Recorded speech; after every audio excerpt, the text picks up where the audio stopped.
kasih dalam Tuhan Yesus Kristus, selamat pagi kita semua.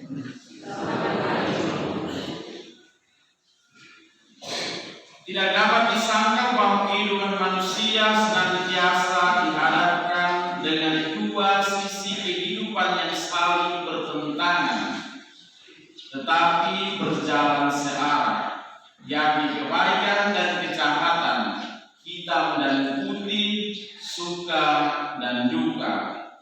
Kedua sisi kehidupan ini bagaikan dua sisi mata uang logam yang bisa dibedakan tapi sulit sekali untuk dipisahkan.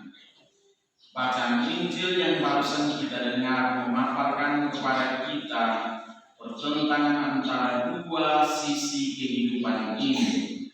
Hal itu nampak dalam kisah anak yang hilang. Dari kisah ini ada dua pesan yang bisa kita petik. Yang pertama, belas kasih Allah, dan yang kedua sikap orang Farisi dan ahli Taurat yang melambangkan sebagai anak sulung. Yang paling menarik dari perumpamaan ini adalah sifat bapa yang terlalu baik. Anak bungsunya diizinkan berangkat dengan membawa separuh dari hartanya, akan tetapi dalam kisah selanjutnya si bungsu salah mempergunakan kebebasan dan kepercayaan yang diberikan bapaknya dengan menghabiskan harta miliknya. Apa yang terjadi? Si bungsu semakin melarat walaupun berbagai usaha telah diupayakannya. Akhirnya dia sadar akan dosa dan kesalahannya, namun tidak sampai di situ. Kesadarannya itu mendorongnya untuk kembali kepada bapaknya, walau dia sadar bahwa bakal dipekerjakan sebagai orang upahan bapaknya. Yang menjadi pelajaran bagi kita adalah sikap tobat yang tulus dari si bungsu. Dan sikap tobat seperti si bungsu inilah yang menggugah hati Tuhan. Tuhan akan merangkul kita sambil mengenakan jubah mewah, cincin pada jari dan sepatu pada kita. Bahkan ia mengadakan pesta dan bersukacita. Sesungguhnya inilah perjumpaan yang membahagiakan Tuhan. Tuhan itu Bapa yang selalu memberikan pengampunan, menerima kembali anak-anak yang hilang karena mau ikut keinginan sendiri. Suasana yang sangat mengharukan bahwa Bapa Allah kita sudah lama mencari kita dan sungguh luar biasa kegembiraannya bila kita kembali ke rumahnya.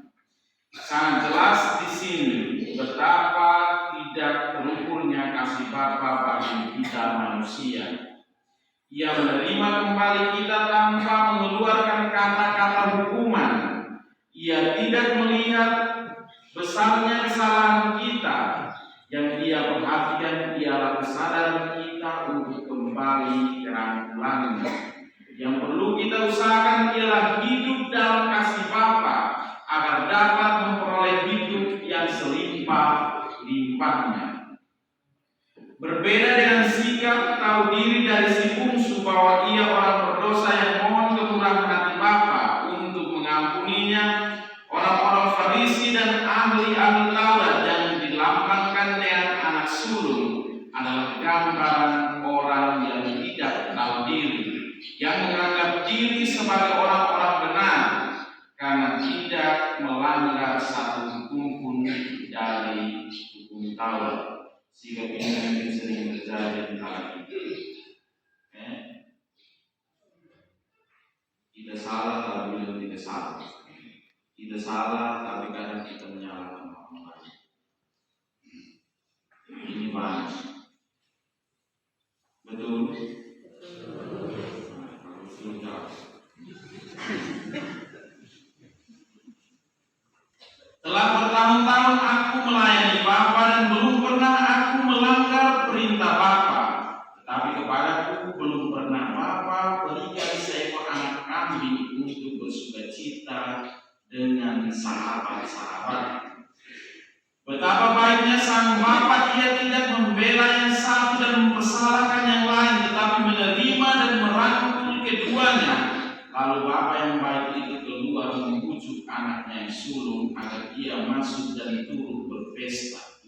Sepantasnya kita bergembira karena saudaramu ini telah mati tapi hidup kembali, telah hilang dan didapat kembali.